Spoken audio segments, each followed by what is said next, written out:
여전히 부족한 것을 많이 느끼지만 한국 교회의 많은 그 위기와 변화 앞에 어떻게 이것을 헤쳐나가야 할 것인가에 대한 고민을 한 것만큼 여러분과 함께 나누어 가려고 한국 교회를 향한 재헌 시리즈를 함께 섬기고 있습니다.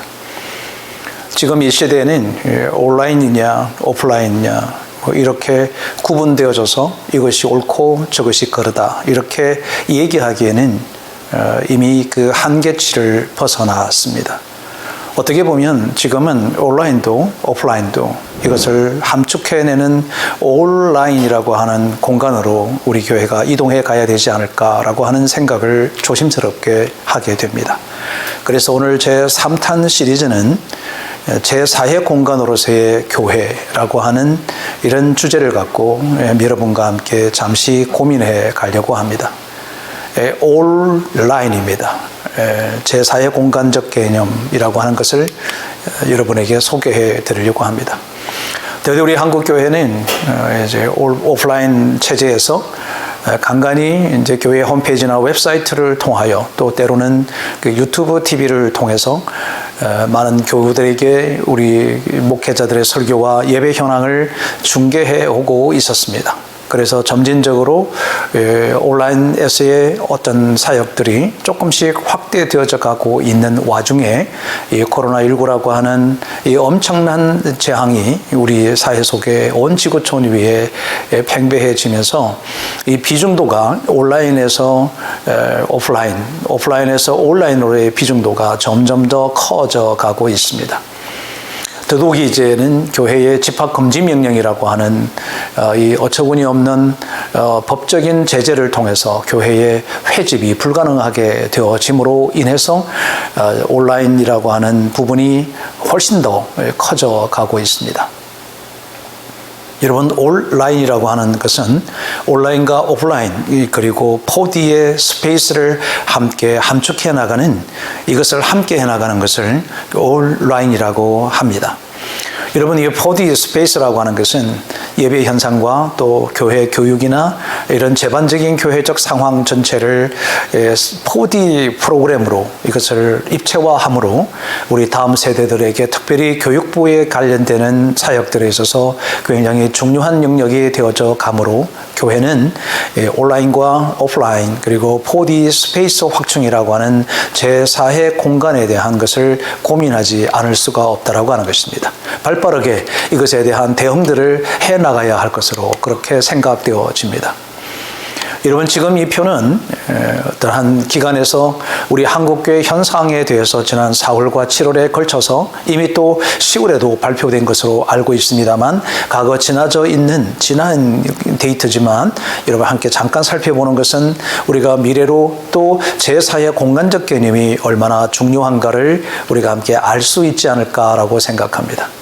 여러분, 지금 이 데이터에 나와 있는 것처럼 점점 7월만 해도 우리 예배가 온라인 예배가 또는 가정 예배와 주일 성수를 할 수 있다라고 하는 반응한 비율이 61%라고 하는 굉장히 높은 데이터가 나타났습니다.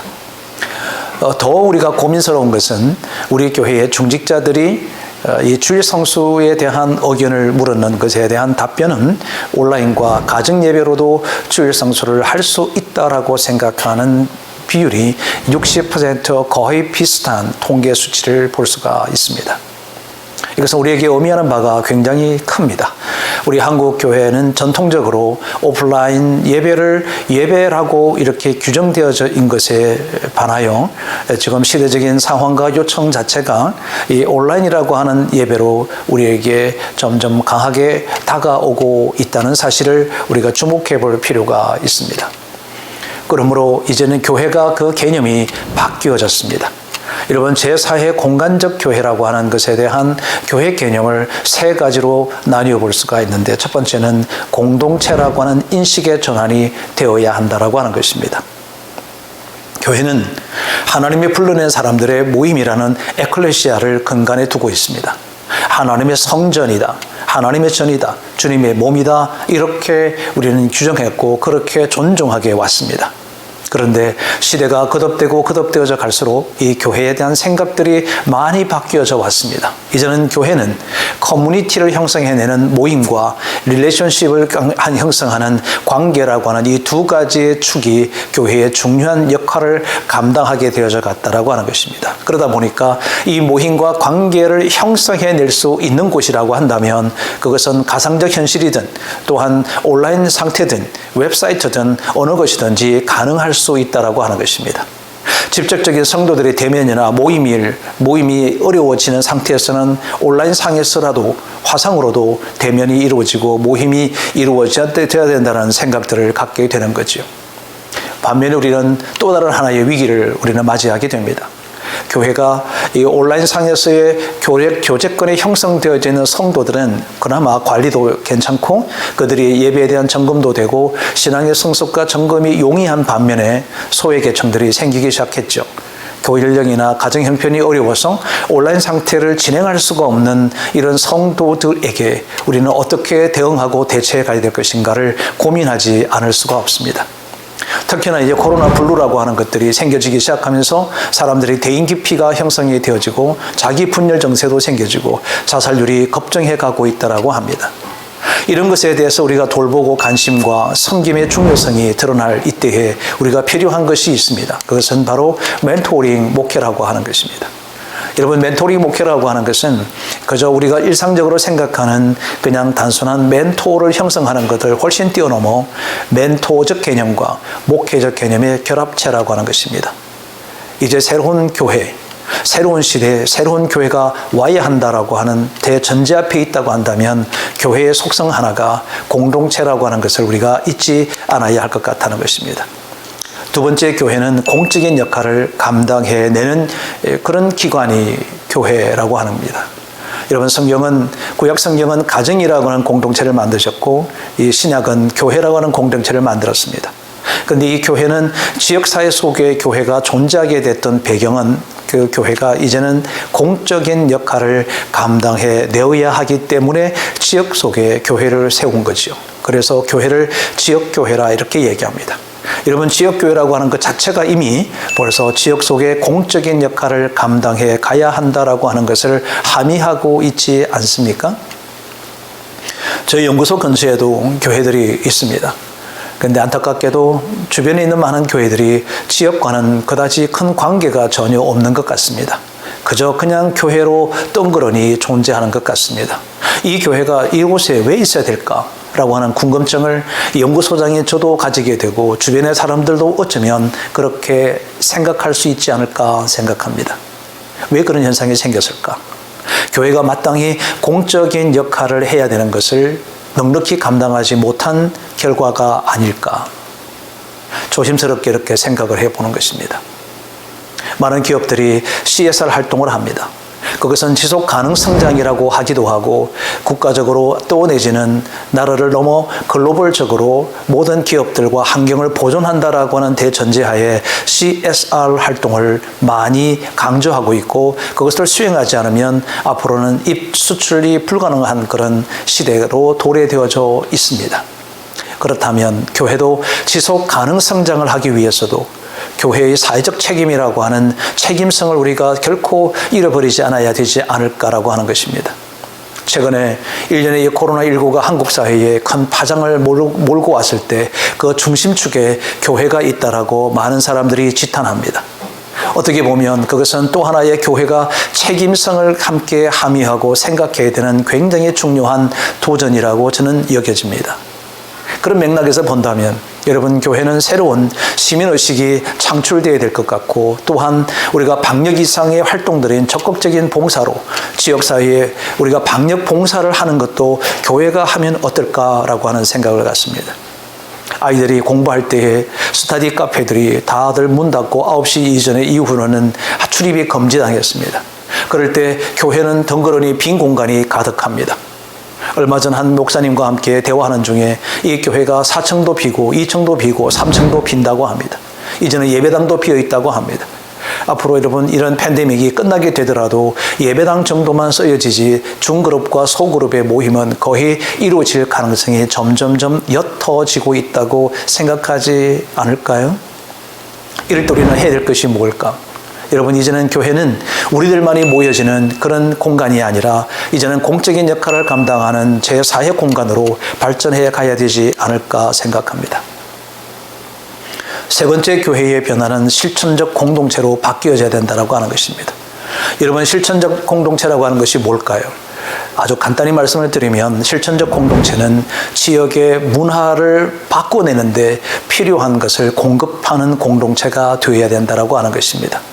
실제적으로 과거의 오랜 교회 역사를 바라보면 교회는 교육의 본거지였고 교회의 근거지였습니다. 새로운 신문물을 창조해내고 신문화를 만들어내는 출발지가 교회였습니다. 교회는 어떻게 보면 교육의 가장 기본 초석을 깔아뒀던 것이 교회의 중요한 역할이 되었던 역사를 발견해 볼 수가 있습니다. 이제는 교육은 이미 공공기관과 정부 차원에서 진행되는 것이라고 한다면 이제 교회는 또 다른 지역의 필요를 공급해주는 사회적인 실천적 공동체로서의 대전환이 일어나야 되지 않을까라고 생각합니다. 이제는 보다 더 적극적으로 교회는 이 지역사회에서 필요로 하는 공간을 제공하기 위한 구체적인 노력들이 요구되고 있는 시대에 있다라고 봅니다. 물론 양쪽이 다 지역의 필요와 교회의 빈 공간을 활용한다는 측면에서 교회는 마땅히 진지하게 실천적 공동체로 어떻게 나아가야 할 것인가를 생각해 봐야 된다고 생각합니다. 여러분, 온라인 교회, 제4회 공간에 가장 중요하게 대두되는 것은 온라인 교회, 온라인 철치에 대한 구체적인 사항들이 우리에게 강력하게 다가오고 있습니다.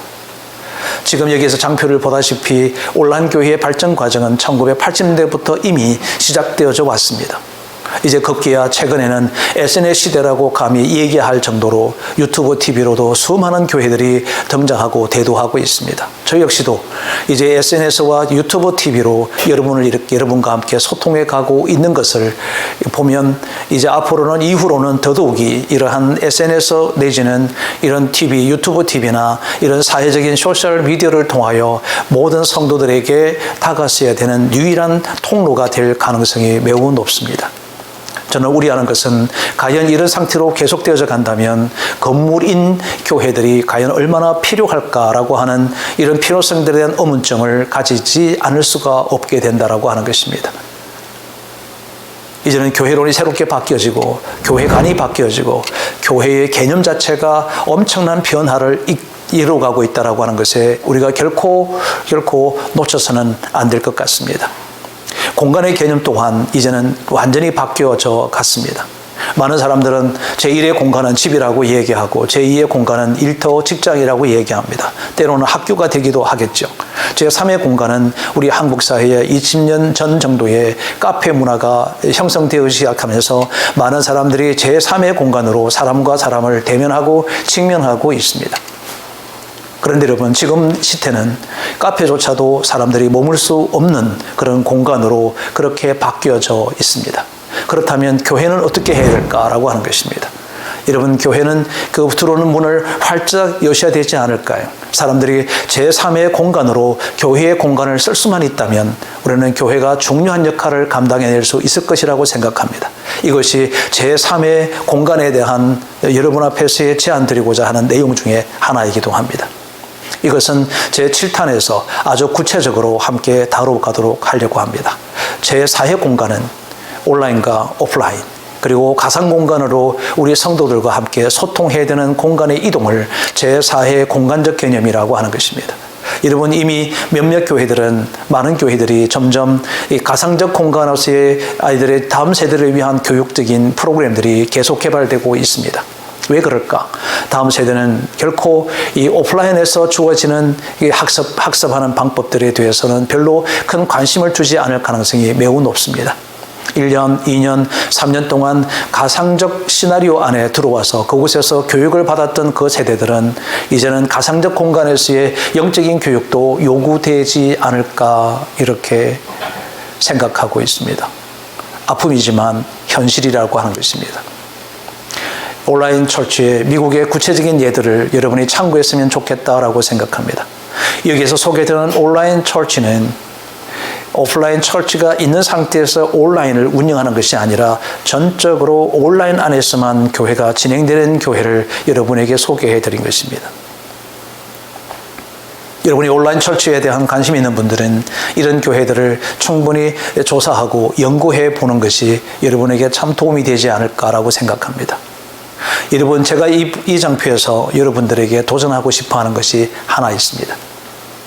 우리가 온라인 상태로만 있는 교회가 과연 교회이냐라고 하는 그 질문도 우리가 함께 연구해야 될 필요도 있지만, 이 시대가 또 지금 우리가 당면하고 겪고 있는 이 코로나19라고 하는 이 엄청난 재난 속에서 우리가 대처해 갈 수 있는 것 중 하나가 온라인 교회라고 한다면 우리는 진지하게 연구하고 이것을 표면화하고 이것을 개념화시키는 것도 필요하지 않을까라고 하는 생각을 조심스럽게 하면서 제 사회의 공간적 개념으로 온라인 처치를 여러분들에게 제시하려고 하는 것입니다.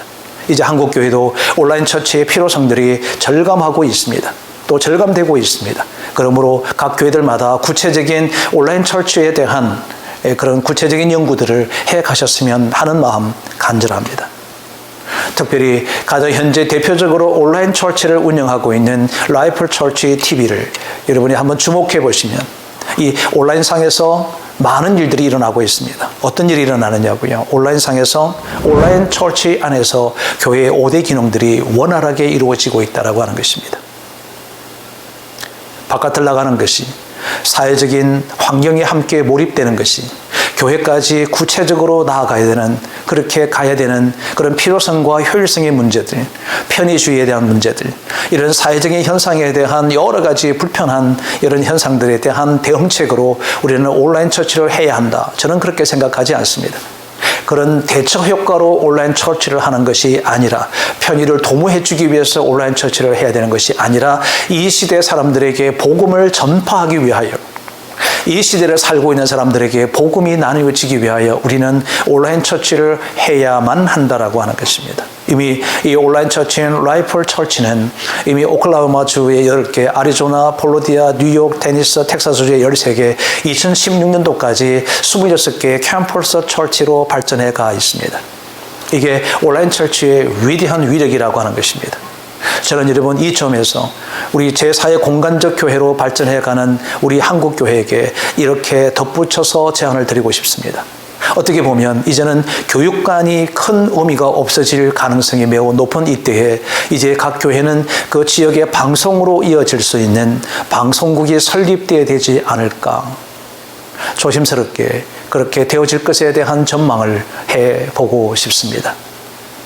여기서 시청하는 여러분, 지금 시대는 결코 만만치 않습니다. 녹록지 않을 것 같습니다. 새로운 시대라고 합니다. 새로운 시대에 맞는 새로운 목회로 우리는 나아가야 되지 않을까요? 목회의 본질은 결코 양보할 수 없습니다. 절대 진리를 절대로 양보할 수가 없습니다. 하나님과의 어떤 관계는 어떤 형태라도 그것을 방해 요인이 생기게 해서는 안 됩니다. 그러나 이 시대에 다가서야 되는 그 접근해야 하는 방법은, 그들과의 접촉점을 갖는 방법은 다양하게 이 시대를 읽어내고 이 시대를 함의하면서 나아가는 것이 필요하지 않을까, 이렇게 생각을 합니다. 우리 한국교회 제4의 공간적 개념으로 제안하고 싶은 것은 마이크로 커뮤니티 모델을 제안하고 싶다는 것입니다. 이것은 온라인 소그룹 모임입니다.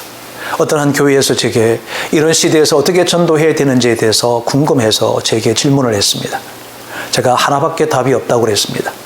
이제는 전도지나 쪽복음을 나누어서 그것을 취합하는 사람도 없을 뿐 아니라 그것으로 전도하는 것은 불가능하다. 그런데 이미지 전도도 해야 된다. 그런데 사람들은 아무리 좋은 이미지를 갖고 있는 교회라도 그들이 나오지 않는다. 어떻게 해야 될까? 그래서 제안한 것이 온라인상에서의 소그룹 모임, 커뮤니티를 형성해서 그것으로 사람들을, 믿지 않는 사람들을 초대하라고 하는 것입니다. 여러분, 온라인상에서의 문화공간, 온라인상에서 속에서의 문화적인 프로그램들이 개연되고 진행되고 그것으로 믿지 않는 사람들을 초대하는 것은 정말 중요한 이 시대에 합당한 전도 전략이라고 생각하는 것입니다. 오늘 제가 여러분에게 제4의 공간적 개념에 대한 제안을 하는 것은 전도도 함께 포함되어 있습니다. 이제 전도는 온라인상에서 여러분 커뮤니티를 형성해내는 것으로 전도를 하셔야만 하는 시대에 있다는 것을 결코 잊지 않으셔야 된다고 하는 것입니다. 저는 오늘 제 사회 공간적 교회로서의 개념이 무엇이며 무엇을 향해서 우리는 가야 되는지에 대해서 설명을 드렸습니다. 다음 주는 이 시대에 어려워지는 중소형 교회들이 궁극적으로 나아가는 교회의 방향성 중에 하나인 전략적 M&A라고 하는 것입니다. 합병과 인수 전략을 여러분에게 소개해 드리려고 합니다. 저는 결코 교회를 없애자는 쪽이 아닙니다. 교회가 교회 역할을 감당하기 위해서는 하나가 되었다가 다시 나뉘어지는 이런 전략적인 접근 방식을 이제는 충실하게 고민해야 될 때가 왔다고 생각합니다. 다음 주에 이 말씀에 대해서 자세하게 여러분과 함께 고민하고 상고해 가려고 합니다. 여러분 시청해 주셔서 진심으로 감사합니다. 저희 본 연구소는 이 한국교회를 향하는 필요성들을 끊임없이 연구하며 우리 많은 목회자들과 또 중직자들과 또 많은 교단들과 교회에 많은 관련되는 많은 분들과 함께 협업하며 협력하며 한국교회 새로운 방향들을 제시해 가는 일을 해 가려고 합니다. 여러분 함께 해주셔서 위기에 빠지는 한국교회, 전 세계 교회에 새로운 이정표를 제시할 수 있는 저와 여러분이 되었으면 좋겠고 이렇게 기묘히 쓰임을 받는 저희 목회 컨설팅 연구소가 되고 싶습니다. 이 사역에 함께 관심 있는 분들, 또 함께 동력하고 싶은 분들도 저희 쪽에 함께 연결하셔서 함께 동참해 주시고 함께 협력해 주시고 함께 동력해 주시기를 간절히 바랍니다. 다음 주에 뵙겠습니다. 시청해 주셔서 진심으로 감사드립니다. 고맙습니다.